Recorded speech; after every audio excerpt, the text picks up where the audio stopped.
শীঘ্রই দুর্বল 5 ব্যাংককে একীভূত করা হবে, তবে এতে আমানতকারীদের চিন্তার কারণ নেই বলে জানিয়েছেন বাংলাদেশ ব্যাংকের গভর্নর। মঙ্গলবার চলতি অর্থ বছরে কৃষি ও পল্লী ঋণ নীতিমালার ঘোষণা উপলক্ষে আয়োজিত সংবাদ সম্মেলনে তিনি এসব কথা বলেন।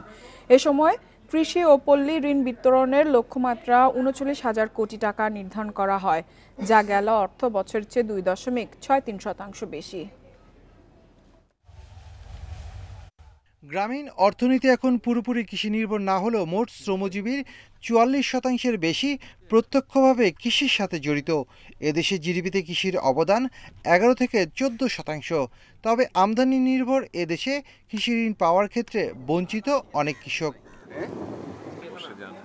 ২০২৫-২৬ অর্থ বছরে কৃষি ও পল্লী ঋণ নীতিমালা ঘোষণায় বাংলাদেশ ব্যাংকের গভর্নর বলেন, দেশে প্রয়োজনীয় সব খাদ্য উৎপাদন করা সম্ভব হয় না, তাই আমদানি বন্ধ করা সম্ভব নয়।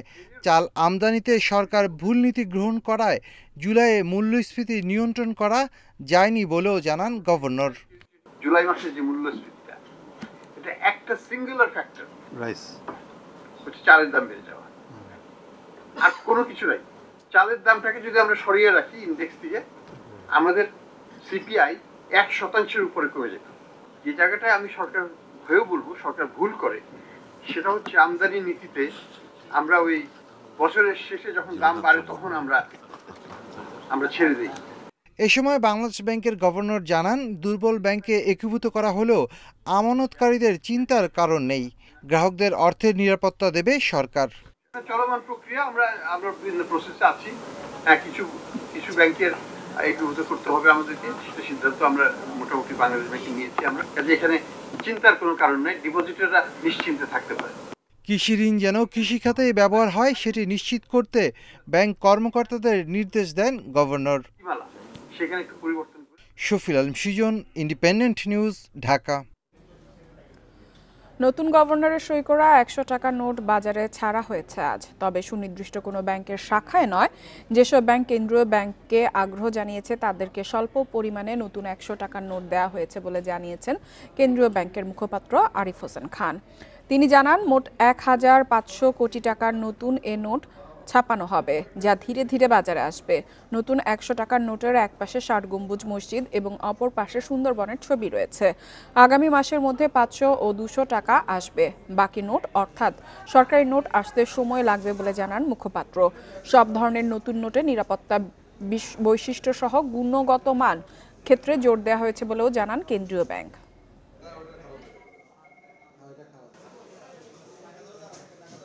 এই মুহূর্তে আমরা ১০০ টাকার নোট ছাড়ছি। মোট ১৫০০ কোটি টাকার ১০০ টাকার নোট ছাড়া হবে, কিন্তু আজকে কিন্তু ১৫০০ কোটি টাকা আসতেছে না। আজকে সীমিত আকারে জাস্ট লঞ্চিংটা করলাম, ১৫০০ কোটি আসতে সময় লাগবে। হ্যাঁ, মিনওয়াইল আগামী মাসের মধ্যে আপনারা দেখতে পাবেন ৫০০ টাকা, ১০ টাকা এবং ৫ টাকা, এই ৩ প্রকারের নোটও আগামী মাসের মধ্যে ইনশাআল্লাহ চলে আসবে। গেল বছরের চেয়ে ১৬.৫% বাড়িয়ে চলতি অর্থ বছরের জন্য $৬৩ বিলিয়ন রপ্তানি আয়ের লক্ষ্য ঠিক করেছে সরকার। মঙ্গলবার সচিবালয়ে সংবাদ সম্মেলনে এ তথ্য জানান বাণিজ্য উপদেষ্টা। এ সময় তিনি জানান, যুক্তরাষ্ট্রের পাল্টা শুল্ক ১৫% নামিয়ে আনার চেষ্টা চলছে। বাণিজ্য ঘাটতি কমাতে নেওয়া পদক্ষেপে আশাবাদী সরকার। গেল অর্থ বছরে দেশের পণ্য ও সেবা রপ্তানির লক্ষ্য ধরা হয়েছিল $৫৭ বিলিয়ন। বছরের ব্যবধানে তা ৬ বিলিয়ন বাড়িয়ে এবার ধরা হয়েছে $৬৩ বিলিয়ন। এর মধ্যে সেবা খাতে রপ্তানির লক্ষ্যমাত্রা ধরা হয়েছে $১৬ বিলিয়ন। সচিবালয়ে সংবাদ সম্মেলনে বিজিএমইএ ও বিকেএমইএ এর প্রতিনিধিরা জানান, জ্বালানি সংকট, আইন শৃঙ্খলা পরিস্থিতির উন্নতি সহ ব্যাংক ঋণের সুদহার কমানো গেলে পোশাক খাতের রপ্তানি লক্ষ্য অর্জন সম্ভব হবে। যে আমরা হয়তো এর চেয়ে বেশি করার সুযোগ আমাদের সামনে আসবে, কিন্তু সেই সুযোগগুলি নিতে গেলে আমাদের আবার আমি মাননীয় উপদেষ্টা মহোদয়কে অনুরোধ করব, আমাদের দেশীয় পর্যায়ে বেশ কিছু সংকট আমাদের প্রতিনিয়ত মোকাবেলা করতে হয়। সেই সংকটগুলি যদি ওনারা অ্যাড্রেস করেন তাহলে আমি খুব নিশ্চিন্তে বলতে পারি এর চেয়ে বেশি আমরা করতে পারবো ইনশাআল্লাহ। এ সময় বাণিজ্য উপদেষ্টা জানান, যুক্তরাষ্ট্রের 20% পাল্টা শুল্ক আরও কমিয়ে আনার চেষ্টা করা হচ্ছে। আলোচনা এখনো চলমান। এছাড়া অশুল্ক বাধা দূর করার বিষয়েও সচেষ্ট আছে সরকার। ছাড় দেওয়ার ক্ষেত্রে আমাদের নিজস্ব অর্থনীতির সক্ষমতাকে কোনোভাবেই আমরা ক্ষতিগ্রস্ত করিনি এবং সে ব্যাপারে আমরা যথেষ্ট সংবেদনশীল ছিলাম এবং পরিশেষে আমরা আশা করি যে এর বিনিময়ে আমরা আমাদের বাণিজ্য ঘাটতি তাৎপর্যপূর্ণভাবে হ্রাস করে নিয়ে আসতে পারব। তিনি আরও জানান, বাণিজ্য ইস্যুতে দ্বিপাক্ষিক আলোচনার জন্য ভারতকে চিঠি দেয়া হয়েছে, তবে এখনো কোনো সাড়া পাওয়া যায়নি। প্রয়োজনীয় যতটুকু সংবেদনশীলতার সাথে এটাকে অ্যাড্রেস করা দরকার আমরা সেটা করছি, বাট অফকোর্স এটা ওনাদের পার্টিসিপেশনের উপরে নির্ভর করে, শুধু আমাদের একার সিদ্ধান্ত এটা হবে না। বাট আমরা স্থানীয় বাজারে সরবরাহ বাড়াতে পেঁয়াজ আমদানির কথা ভাবা হচ্ছে জানিয়ে তিনি বলেন, যেখান থেকে কম দামে পাওয়া যাবে সেখান থেকেই আনা হবে। ইফাতারা, ইন্ডিপেন্ডেন্ট নিউজ। এদিকে চার পাট পণ্য রপ্তানিতে ভারতের নতুন বিধি নিষেধে ক্ষতির আশঙ্কা করছেন দেশের ব্যবসায়ীরা।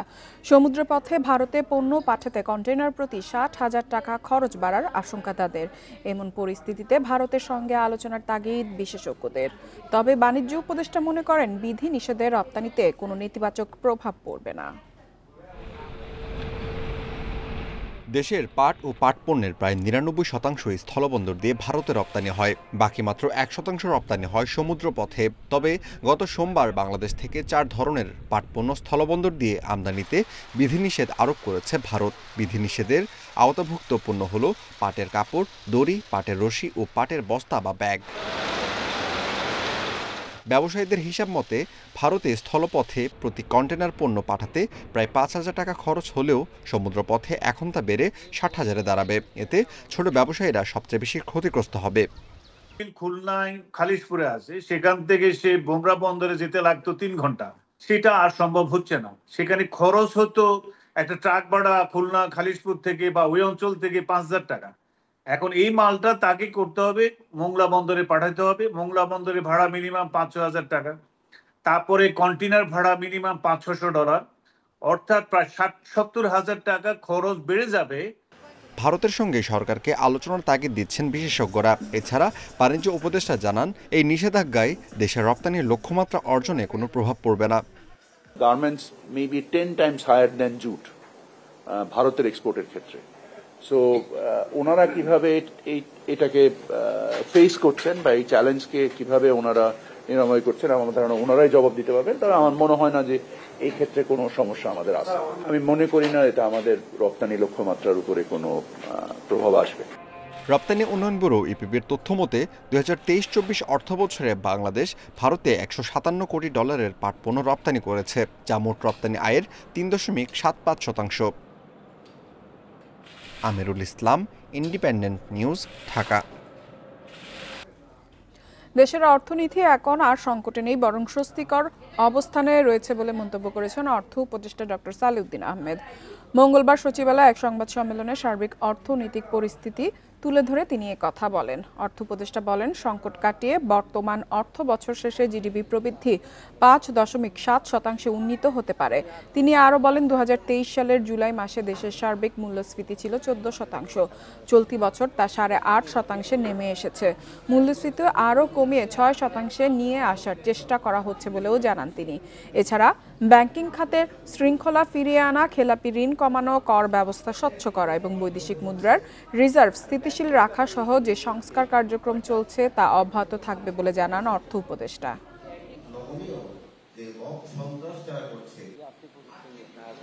মূল্যস্ফীতি প্রায় 14% ছিল জুলাই মাসে, এখন 8.55 মতো।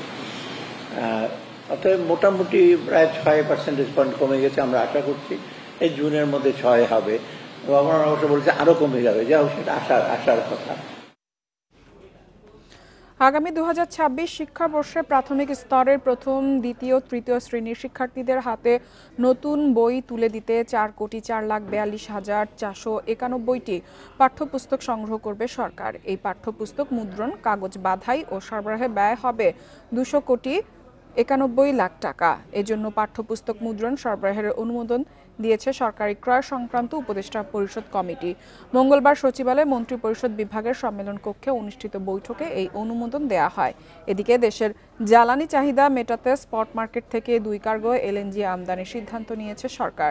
সিঙ্গাপুর থেকে এই 2 কার্গো এলএনজি আনতে ব্যয় হবে 987 কোটি 33 লাখ টাকা। এছাড়া যুক্তরাষ্ট্র থেকে ডিডব্লিউটি সম্পন্ন 2টি বাল্ক ক্যারিয়ার জাহাজ কেনার সিদ্ধান্ত নিয়েছে সরকারি ক্রয় সংক্রান্ত উপদেষ্টা পরিষদ।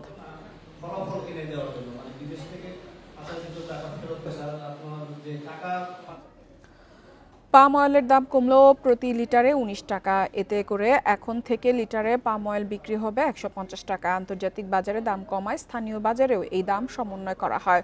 মঙ্গলবার বাণিজ্য মন্ত্রণালয়ে আয়োজিত এক সংবাদ সম্মেলনে পাম অয়েলের নতুন দাম ঘোষণা করেন বাণিজ্য সচিব Mahbubur Rahman. Trade and tariff commission ভোজ্য তেলের আন্তর্জাতিক ও স্থানীয় বাজারের সরবরাহ ও চাহিদা পর্যবেক্ষণ করে থাকে। সম্প্রতি আন্তর্জাতিক বাজারে পাম অয়েলের দাম নিম্নমুখী হওয়ায় কমিশনের সুপারিশে প্রতি লিটার খোলা পাম অয়েলের দাম 169 টাকা থেকে কমিয়ে 150 টাকায় করা হয়েছে। তবে সয়াবিন তেল আগের মতন লিটারে 189 টাকা অপরিবর্তিত থাকবে।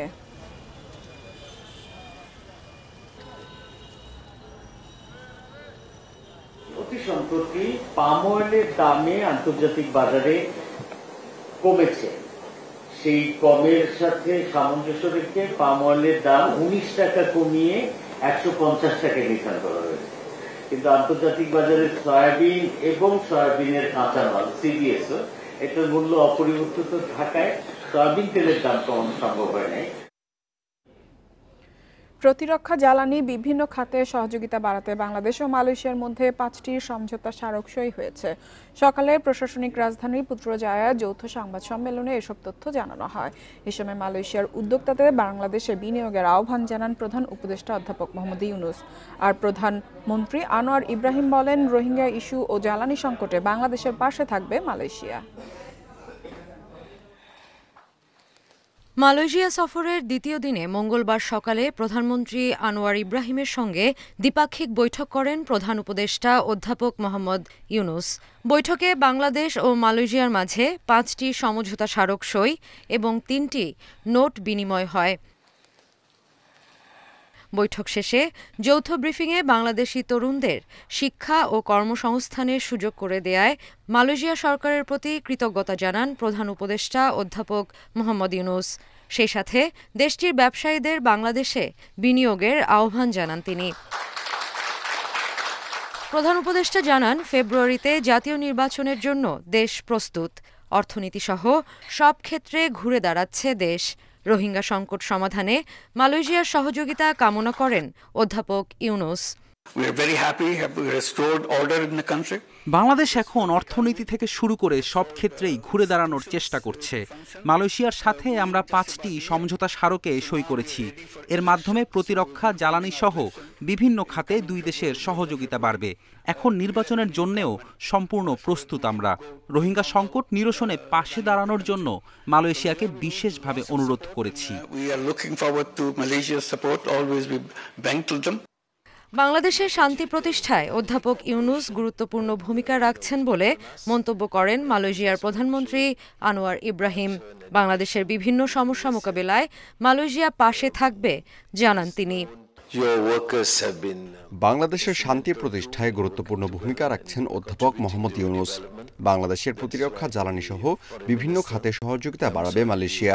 এছাড়া বাংলাদেশে যেন শান্তি বজায় থাকে সেজন্য সর্বোচ্চ সহযোগিতা করবে। এর আগে মালয়েশিয়ার প্রশাসনিক রাজধানী পুত্রজায়ায় পৌঁছালে অধ্যাপক ইউনুসকে স্বাগত জানান আনোয়ার ইব্রাহিম। এ সময় প্রধান উপদেষ্টাকে লাল গালিচা সংবর্ধনা এবং গার্ড অফ অনার দেয়া হয়। Sadia Afrin, independent news. সাবেক ভূমিমন্ত্রী সাইফুজ্জামান চৌধুরীর যুক্তরাজ্যে থাকা সম্পদের একটি অংশ বিক্রির উদ্যোগ নিয়েছে ব্রিটিশ সরকার। সম্পদ বিক্রি করে পরিশোধ করা হবে তার দায়দেনা। যুক্তরাজ্যের সম্পদ ব্যবস্থাপনা প্রতিষ্ঠান গ্র্যান্ট থর্টনের প্রশাসকেরা সাইফুজ্জামানের সম্পদের একটি অংশ বিক্রির দায়িত্ব পেয়েছেন। সোমবার এক প্রতিবেদনে এ তথ্য জানিয়েছে ব্রিটিশ দৈনিক টেলিগ্রাফ। এতে বলা হয়, সাইফুজ্জামানের মালিকানাধীন 6টি আবাসন কোম্পানি দেশটির প্রশাসনিক প্রক্রিয়ায় চলে গেছে। কোম্পানিগুলোর মাধ্যমে যুক্তরাজ্যে সাইফুজ্জামানের বিভিন্ন সম্পদ পরিচালিত হতো। এর মধ্যে লন্ডন ও ইন্ডিয়ানের দক্ষিণ পূর্বের বিভিন্ন শহরে থাকা আবাসিক ভবন রয়েছে। দেশটিতে তার বাড়ি, ফ্ল্যাট ও অ্যাপার্টমেন্টের 3 শতাধিক সম্পত্তি রয়েছে। সেগুলোর মূল্য 17 কোটি পাউন্ড। অভিযোগ রয়েছে, ব্রিটেনে অর্থ পাচার করে এসব সম্পদ করেছেন তিনি।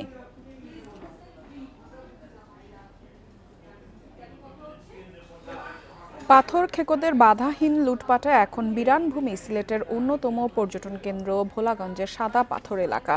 গত 1 বছরে দিনে রাতে পাথর চুরি ফলে এলাকাটি এখন ধুধু বালুচর। পরিবেশবাদীদের অভিযোগ, প্রশাসনের নজরদারির অভাবে পর্যটন কেন্দ্রটি ধ্বংসের পাশাপাশি অন্তত 20 কোটি টাকার পাথর লুটপাট হয়েছে। সিলেটের ভোলাগঞ্জ সাদা পাথর পর্যটন কেন্দ্র ভ্রমণ পিপাসুদের পছন্দের জায়গা। সবুজ পাহাড়ের মাঝে সারি সারি পাথরের বুক বেয়ে নেমে আসা স্বচ্ছ জলধারা, যেখানে শরীর ভিজিয়ে প্রশান্তি খুঁজে নিতেন নানা বয়সী মানুষ। রাজনৈতিক পট পরিবর্তনের পর গত 1 বছরে বাধাহীন পাথর লুটপাটের কারণে এখন বিরানভূমি এই পর্যটন কেন্দ্র। পুরো এলাকা পরিণত হয়েছে ধুধু বালুচরে। আগে যে সৌন্দর্যটা ছিল, আগে আমরা গেলে যে একটা সুন্দর লাগতো, সব জায়গায় সাদা পাথর ছিল, এখন অ্যাকচুয়ালি কিছুই নাই। প্রশাসনের কোনো ভূমিকা নাই। এতগুলা পাথর 1-2 দিনে কিভাবে এতগুলো নিয়ে যায় মানুষ? ধলাই নদীর উৎসমুখ থেকে শত শত নৌকা নিয়ে প্রকাশ্যে লুট হচ্ছে পাথর। যত্রতত্র চলছে খোরাখুরি। পরিবেশবাদীদের অভিযোগ, পাথর লুটপাট ও পর্যটন কেন্দ্রটি ধ্বংস করা হলেও নেই কোনো নজরদারি।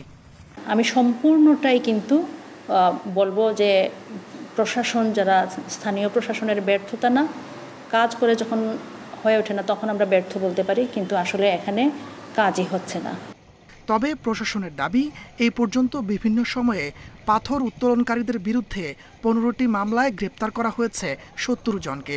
বারবার অভিযানের পরও ঠেকানো যাচ্ছে না এই অপতৎপরতা। বিভিন্ন সময় আমাদের জেলা থেকে যৌথ বাহিনীও অভিযান পরিচালনা করছে, বিভিন্ন আইনানুগ কার্যক্রম করা হচ্ছে। আমরা একই সাথে অনেককে এই ক্ষেত্রে কারাদণ্ড প্রদান করেছি। একই সাথে এলাকার লোকজনকে এতে ইনভলভ করা যায় কিনা আমরা দেখছি, তাদের সাথে আমরা কথা বলছি। মানুষকে এইসব থেকে বিরত রাখার জন্য আমরা সামাজিকভাবে যে কাজ করা দরকার সেগুলো করছি। গত 1 বছরে সাদা পাথর এলাকা থেকে 1,50,00,000 ঘনফুট পাথর লুট হয়েছে, যার বাজার মূল্য 200 কোটি টাকারও বেশি। Independent news.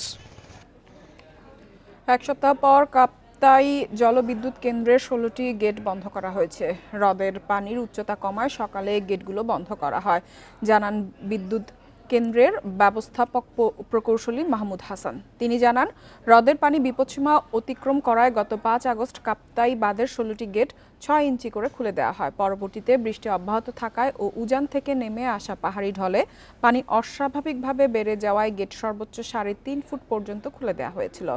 বর্তমানে পানি দ্রুত কমতে থাকায় গেটগুলো বন্ধ করা হয়েছে। টানা 6 কার্যদিবস দর পতনে দেশের প্রধান শেয়ার বাজার ঢাকা স্টক এক্সচেঞ্জ। এ সময় ডিএসইর প্রধান সূচক কমেছে 221 পয়েন্টের বেশি। তবে মঙ্গলবার আগের দিনের চেয়ে লেনদেন বেড়েছে প্রায় 55 কোটি টাকা। গেল মাসে 5,000 পয়েন্টের মাইলফলক পার করে ঢাকা এক্সচেঞ্জের প্রধান সূচক। তবে পরে কিছুটা সংশোধন হয়। গেল 4 আগস্ট থেকে আবার টানা 6 কার্যদিবস কমতে থাকে ডিএসইএক্স। এ সময় 221 পয়েন্ট কমে প্রধান সূচক দাঁড়ায় 5,315 পয়েন্টে। মঙ্গলবার দিনের শুরুতে ইতিবাচক ছিল ঢাকার শেয়ার বাজার। প্রথম 20 মিনিটে প্রধান সূচক প্রায় 26 পয়েন্ট বাড়ে। তবে বেলা বাড়ার সঙ্গে সঙ্গে শুরু হয় সূচকের উত্থান পতন। দিন শেষে ডিএসইএক্স সূচক কমে 28.60 পয়েন্ট। সূচক কমলেও ডিএসইতে বেড়েছে লেনদেনের পরিমাণ। আগের দিনের চেয়ে 55 কোটি 64 লাখ টাকা বেড়ে আজ লেনদেন হয়েছে 666 কোটি 51 লাখ টাকা। হাতবদলে অংশ নেওয়া 397টি কোম্পানি ও মিউচুয়াল ফান্ডের মধ্যে দর বেড়েছে 115টি প্রতিষ্ঠানের শেয়ারের, কমেছে 222টি এবং অপরিবর্তিত 60টি প্রতিষ্ঠানের শেয়ার দর। সবচেয়ে বেশি লেনদেন হওয়া প্রতিষ্ঠানের তালিকায় প্রথম ওরিয়ন ইনফিউশন, দ্বিতীয় ব্র্যাক ব্যাংক, তৃতীয় অবস্থানে বাংলাদেশ শিপিং কর্পোরেশন। শতাংশের দিক থেকে দরবৃদ্ধির তালিকায় প্রথম ইয়াকিন পলিমার, সিলভা ফার্মাসিউটিক্যালস দ্বিতীয়, তৃতীয় মিথুন নিটিং অ্যান্ড ডাইং। অন্যদিকে চট্টগ্রাম স্টক এক্সচেঞ্জে সার্বিক সূচক ৮৪.৯৩ পয়েন্ট কমে অবস্থান করছে ১৪,৯৪০ পয়েন্টে। লেনদেন ২২ কোটি ৯৮ লাখ টাকার শেয়ার। মেহেদী হাসান, ইন্ডিপেন্ডেন্ট নিউজ, ঢাকা।